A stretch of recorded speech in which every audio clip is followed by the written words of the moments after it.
A Câmara dos Deputados analisa agora a chamada PEC da blindagem. Entre as mudanças previstas no texto está a necessidade de aval do Legislativo para a abertura de ações penais contra parlamentares. Para debater o projeto, nós convidamos o deputado Domingos Sávio, do PL, e também a deputada Tabata Amaral, do PSB. Aos dois, eu agradeço pela presença aqui na CNN. Eu conto também com a ajuda da minha amiga, a Carol Rosito, que está lá na Câmara dos Deputados. Eu vou passar a palavra para ela, em respeito a Carol, para poder fazer a primeira pergunta. Boa noite, Carol. Oi, Leandro. Boa noite para vocês. Boa noite aos deputados aqui, deputada Tabata, deputado Domingos Sávio. Obrigada pela presença. Antes da gente começar rapidamente, contextualizando aqui, a gente está acompanhando nesse momento, viu, Leandro, dentro do plenário da Câmara dos Deputados, a discussão da PEC da blindagem, uma decisão que foi tomada mais cedo pelo presidente Hugo Motta, depois de uma reunião de líderes. Ele que acatou ali a decisão, nas palavras do deputado da maioria do Colégio de Líderes, para discutir esse assunto no dia de hoje. Uma proposta bastante polêmica, a gente vem acompanhando várias idas e vindas desse texto em relação à possibilidade de discussão, até troca de relatores a gente acompanhou nessa terça-feira, porque trata sobre essas prerrogativas para os parlamentares, criam novos critérios em relação à prisão dos deputados, enfim. Então, para falar um pouquinho sobre esse assunto, queria até começar, então, permitindo aqui a presença primeiro da deputada Tabata. A gente viu essa fala do presidente Hugo Motta hoje justificando pautar esse texto, deputada, falando que foi uma decisão da maioria. A gente sabe que temos um aceno principalmente de partidos como o Centrão, ali partidos do Centrão, que já sinalizaram diversas vezes um apoiamento a esse texto. Eu queria saber dos senhores se houve de fato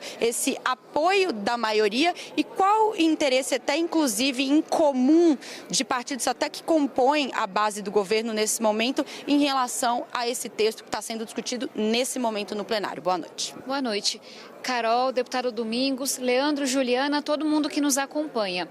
Hoje, o que está acontecendo aqui é um grande absurdo.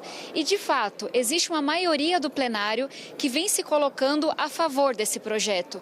Mas como que essa maioria foi possível? Uma união de bolsonaristas com parcelas do Centrão. Minha primeira pergunta é: o que de bom pode ter para a população, para quem está nos acompanhando, quando bolsonaristas e uma parcela do Centrão decidem caminhar juntos? O que é essa PEC da blindagem, da impunidade que a gente está votando agora? É um libera geral. É a coisa mais absurda do mundo, é um desrespeito. É você dizer, se for abrir uma ação, um processo contra um parlamentar, o Congresso tem que autorizar. Detalhe, votação secreta. A população não vai poder nem pressionar. Um parlamentar foi preso em flagrante, cometendo um crime inafiançável, o Congresso tem que autorizar para dizer se vai continuar preso ou não. Detalhe, mais uma votação secreta. É um grande absurdo e a gente vê o quanto que a impunidade, volta e meia, ela toma força nesse país. Querem impunidade para político criminoso, para político corrupto e querem impunidade também para quem tentou arquitetar, quem tentou implementar um golpe de Estado. É disso que se trata a anistia. É impunidade para todo lado, de corrupto a golpista. Quem é que perde? Todos nós. E aí eu finalizo com uma pergunta. Infelizmente, essa votação contra o meu voto está com maioria no plenário. Mas qual que é a opinião da maioria da população? Que é a maioria que importa. A maioria da população não aguenta mais corrupção, não aguenta mais se falar de anistia para golpista, quer que a gente vote reforma do imposto de renda, projetos para a segurança pública, projetos para a educação. É a gente poder progredir e não retroceder. Parece que cada vez que o Brasil dá um passo para frente, uma parcela da política trabalha junto, dá as mãos para a gente dar 2 passos para trás. E realmente é um dia assim bastante indignante para quem trabalha aqui. Deputado, eu repito a pergunta para o senhor também. Queria entender quais são os pontos em comum, inclusive apresentados agora há pouco pelo novo relator, o deputado Cláudio Cajado, de interesse da oposição, do partido do senhor, o PL, de partidos do Centrão e até da base aliada ali que compõe a esplanada dos ministérios. Boa noite. Olha, primeiro cumprimentar a Carol, cumprimentar a deputada Tabata, cumprimentar ao Leandro, cumprimentar a todos que nos acompanham. Olha, primeiro esclarecer, para a gente votar alguma coisa é importante ler o relatório, o Cajado apresentou, retirou essa questão de impedir, né, ou de estabelecer que um parlamentar não pode estar sujeito à investigação. Pelo contrário, no projeto, inclusive, prevê que o STF pode estabelecer, aliás, como já estabelece, medidas cautelares, e isso ocorre indiferente de ter processo ou não. Mas eu queria deixar claro a minha opinião. Eu gostaria até que deputado não tivesse foro privilegiado ou foro especial. Eu sou defensor dessa tese. O deputado deve ser julgado como qualquer outro e nós do PL lutamos primeiro por isso. Não conseguimos que a turma da esquerda concordasse com isso, porque estão gostando dessa história de ver um STF politizado, um Supremo que faz, inclusive, pressão no Congresso, e eu realmente não gostaria de ter que votar uma PEC, estão dando até o codinome de blindagem. Na verdade, se for para blindar um deputado, para ele exercer com independência a sua missão, tem até um lado positivo, porque os poderes da República devem ser independentes. Agora, a PEC não impede que um deputado seja processado, mas o Congresso terá que autorizar, e esse foi o texto originário da Constituição brasileira. E por que voltar esse texto originário nesse momento? E por que, curiosamente, só a esquerda está ali no plenário se batendo de maneira dura para que não tenhamos esse tipo de limite para o STF? Porque o STF hoje está agindo de forma politizada, perseguindo deputados que têm uma opinião divergente do atual governo. Aliás, é muito curioso a gente ver sempre que se vai discutir essas situações, vem dizer, olha, a opinião pública é contra isso e é contra a corrupção. É claro que é contra a corrupção. E quem brada sobre isso deveria ser contra esse governo podre que está aí, que patrocinou essa roubalheira no INSS, que passou a casa de bilhões e bilhões de reais com a complacência e com a participação de membros de governo e que estão tendo lá hoje esses mesmos deputados que bradam para dizer que é um absurdo votar essa PEC, que é um absurdo que o povo está contra a corrupção. Claro que está. E temos que lutar contra a corrupção. E o primeiro passo é lutar contra um governo que é protagonista na corrupção, que é esse governo que está aí. E que se aliou a um STF que passa a fazer perseguição. E quando um parlamentar fala alguma coisa, passa a ser processado no STF. Nós temos hoje mais de 60 deputados, parlamentares, senadores de direita sendo processados pelo STF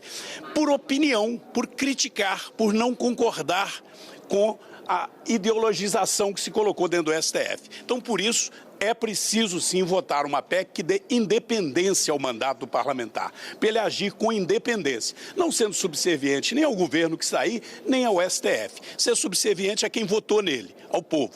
Vou passar para o estúdio, deputados, para a gente ouvir a pergunta do Leandro. Senhores, eu vou ressaltar aqui que cada um pode responder mais ou menos com 2 minutos. A gente vai dar um ok no finalzinho do tempo. A pergunta é, a PEC, senhores, é necessária ou é um privilégio? Eu começo com o deputado Domingos Sávio. Olha, infelizmente, ela está se mostrando necessária porque nós não conseguimos até hoje aprovar uma PEC de minha iniciativa que estabelece com clareza a independência entre os poderes. A nossa Constituição, que tem muita coisa boa, ela não estabeleceu nos seus mecanismos de freios e contrapesos algum limite para o STF. E o STF percebeu isso, principalmente através de ministros como Alexandre de Moraes, para os quais vale a vontade dele, não a lei, e agora o Dino, da mesma maneira, e esses ministros começam a fazer perseguição política descarada, perseguição política afrontosa, e a ponto de, inclusive, antes mesmo de matérias serem votadas na Câmara, eles já começam a dizer, nós vamos declarar inconstitucional, como anistia, por exemplo, que nós temos que votar e que a Constituição é clara, dizendo que é prerrogativa do Parlamento. E eles começam a ameaçar deputados, que se o deputado votar a favor da anistia, se porventura até algum parente dele tiver algum problema, eles vão perseguir. Isto é ditadura da pior espécie. Então é preciso, sim, botar um limite nesses abusos do STF. Agora, eu entendo, volto a dizer, que o ideal para o Brasil é que deputado tivesse o mesmo foro que os demais cidadãos, porque deputado não é melhor do que ninguém. Nós somos empregados do povo, deveríamos ser julgados na primeira, na segunda instância. Só que hoje um deputado é julgado só no STF. E se o STF resolver perseguir o deputado, como fez com o Bolsonaro, o destino do deputado, especialmente se ele for de direita, com esse atual STF, com essa primeira turma, é cadeia, por ele ser de direita. Então é por isso que a gente tem que tomar algumas providências para garantir, sim, independência entre poderes. Mas não privilégio, porque privilégio eu não concordo. Deputada Tabata... Toda vez que o bolsonarismo... veio um pouquinho atrasado. Toda vez que o bolsonarismo se une ao Centrão, tem uma coisa que acontece. Vem a roupagem ideológica, vem a justificativa para enganar o povo. Mas, no fundo, é corrupto se beneficiando. É isso que está acontecendo. Se juntaram para dizer, estamos aqui para defender a liberdade de expressão. Eu também defendo a liberdade de expressão. Então, vamos olhar para o caso concreto, vamos ser pragmático aqui. Até 2001, de fato, para você abrir uma ação penal, um processo contra o parlamentar, o Congresso tinha que autorizar. Vamos olhar para os dados, vamos ver o que aconteceu. O STF pediu essa autorização para abrir uma ação contra um parlamentar 253 vezes. Sabem quantas vezes o Congresso deu autorização? Apenas uma. 253 processos que não eram por conta de liberdade de expressão, era crime, era corrupção. O Congresso se uniu para proteger os seus, autorizou a ação apenas contra um. E aí, por isso, gente, que a lei foi evoluindo, porque o povo está cansado de impunidade. O deputado falou aqui do escândalo do INSS. Eu sou a primeira pessoa a bater na tecla e dizer, tem que prender, tem que olhar no governo Temer, no governo Bolsonaro, no governo Lula, quem participou desse crime nojento do INSS tem que ser preso. Mas sabe o que é que vai acontecer com a votação que a gente está tendo aqui? Não vão conseguir sequer abrir ação. Vamos supor que a Polícia Federal continue o seu trabalho e, se Deus quiser, encontra os políticos que estavam atuando no escândalo do INSS. O que vai acontecer? Vão pedir autorização da Câmara. Posso abrir essa ação contra esse colega de vocês? Detalhe, até 2001 não era votação secreta. A população poderia pelo menos pressionar. Agora vai ser secreto. E aí eu sei qual que é o final, porque infelizmente eu sei como está a nossa política. Vão dizer, não vai ter ação contra quem roubou no INSS, não vai ter ação contra quem tentou contra a nossa democracia, não vai ter ação contra quem desviou emenda, contra quem roubou, contra quem está trabalhando contra o povo brasileiro. Não vamos cair nessa. O discurso é sempre bonitinho, sempre falam de liberdade de expressão. Mas, minha gente, no final das contas, é uma parcela da política se unindo para se proteger, para manter a impunidade desse país, que sempre é muito grave e agora ameaça aumentar. Leandro. Eu vou chamar os nossos analistas também que participam do debate, começando com o Pedro Venceslau. Pedro. Boa tarde, deputados. Vou começar pelo deputado Domingos Sávio, depois a deputada Tabata Amaral. Deputado, em 2001 foi aprovado o pacote ético que criou as regras que estão em vigor hoje. Era o momento que o Congresso tentava recuperar a sua credibilidade depois de uma série de escândalos. Mas o pacote atual, o projeto atual, é mais amplo do que aquele de 2000, do que era antes de 2001. E prevê, inclusive, incluir presidentes de partidos entre os beneficiados, entre aqueles que não poderiam ser investigados sem autorização do Congresso Nacional. Na sua avaliação, essa é uma boa medida ou isso não acaba incentivando mais a farra do uso do dinheiro partidário, do fundo partidário? Olha, Pedro, primeiro eu reitero a minha posição. Eu continuo defendendo e vou lutar. Espero até que a colega Tabata e a esquerda compreendesse isso e nós acabássemos de vez com o chamado foro especial ou foro privilegiado. Ainda que você colocasse os deputados para ser processados no Tribunal de Justiça, né, ou na Justiça Federal, o certo é que você ter deputados sendo processados no STF está gerando essa situação de escancarada perseguição ideológica. Agora, eu entendo que não devemos incluir, além de parlamentares, que esses precisam sim de ter a sua independência para votarem de acordo com a sua consciência, prestar esclarecimento à população e não estarem sobre a pressão de um outro poder querendo impor. Por que nós votamos, e é até bom eu fazer a comparação, por que nós votamos emenda impositiva?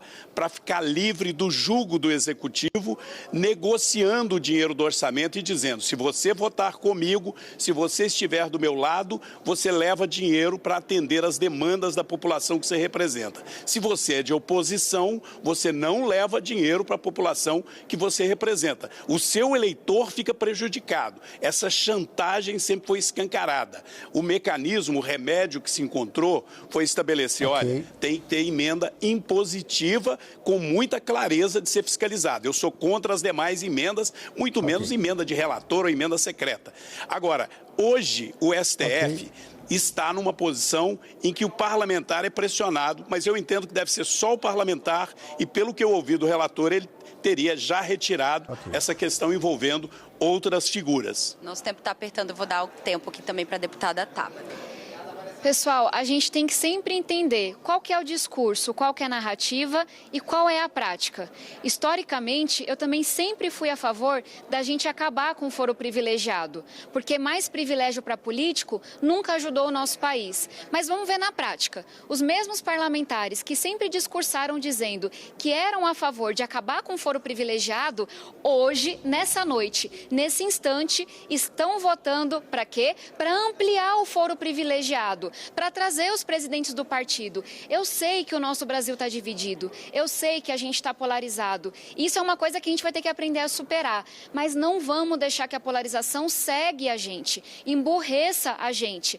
Isso é preto no branco, é você entender, a gente quer mais gente com foro privilegiado, sim ou não? É isso que está em debate. A gente quer que o Congresso possa evitar qualquer ação contra qualquer parlamentar, mesmo que seja por corrupção, mesmo que seja por assassinato, é isso que está na mesa. Aqui não deveria ter espaço para a esquerda ou direita, para Lula e Bolsonaro. Muitas questões tem, nessa não. Aqui a votação é, você é a favor ou não de mais impunidade? Você é a favor ou não de combater a corrupção? E para finalizar, você é a favor ou não desses privilégios que encastelam a política brasileira e a população cada vez menos representada e mais desacreditada? Eu queria aproveitar a oportunidade da presença dos deputados também para fazer rapidamente uma pergunta sobre a questão do PL da anistia, um outro tema bastante importante que o presidente Hugo Motta anunciou que será discutido amanhã novamente numa reunião de líderes. Deputado, qual é a expectativa para pautar a urgência dessa proposta, uma demanda prioritária para a oposição? Há clima nesse momento em discutir esse assunto? A gente está acompanhando nesse momento a PEC da blindagem sendo discutida. Qual é a expectativa rapidamente para essa discussão do PL da anistia também? Olha, veja bem, qual era a prioridade nossa do PL, número 1, desde o início? Todos vocês da imprensa sabem disso, sempre, a anistia. Nós estamos, sim, votando uma PEC que estabelece um pouco mais de segurança para o parlamentar votar, e eu espero que até isso ajude o parlamentar a compreender que não é possível ele continuar sendo refém de um STF ideológico que mantém inocentes na cadeia, pessoas idosas que não têm nenhum antecedente criminal, que não cometeram crime algum, por terem apenas uma opinião diferente do que é do agrado deles, ou do PT, ou da esquerda, ou do atual governo. A anistia é humanitária, é necessária, não é apenas para o Bolsonaro, são milhares, são centenas de pessoas injustamente presas e ela só tem um recurso, recorrer ao Congresso. E vou, antes que digam o contrário, é prerrogativa do Congresso. E o artigo 5º, hora nenhuma, fala que não se pode dar anistia para os tipos de crimes que lá foram acusados e condenados. Eles foram condenados por crimes e nenhum deles são considerados crimes hediondos, que são os únicos que não cabe anistia. Portanto, cabe anistia e o Congresso tem prerrogativa e devemos votar amanhã a urgência e depois discutir o mérito com mais calma. A senhora concorda, deputada? Discordo completamente, gente. O Congresso brasileiro está vivendo uma outra realidade que não é a do povo. Eduardo Bolsonaro está lá conspirando contra a gente, está traindo a nossa pátria. O que o Congresso faz? Dá a ele uma liderança. Para quê? Para poder continuar recebendo o nosso dinheiro para estar nos Estados Unidos atuando contra a gente. A população brasileira é contra a anistia. A população brasileira, em sua maioria,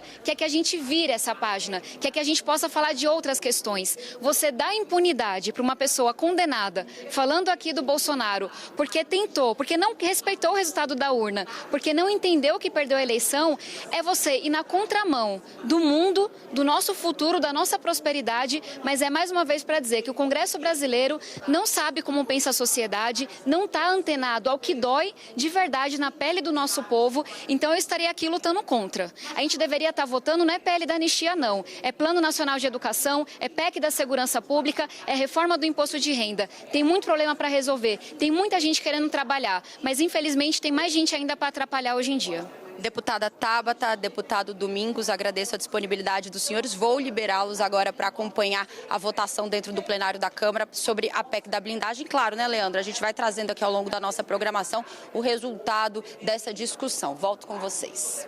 Muito obrigado aos parlamentares pela presença aqui na CNN e também agradeço a condução da nossa Carol Rosito. Obrigado, até a próxima.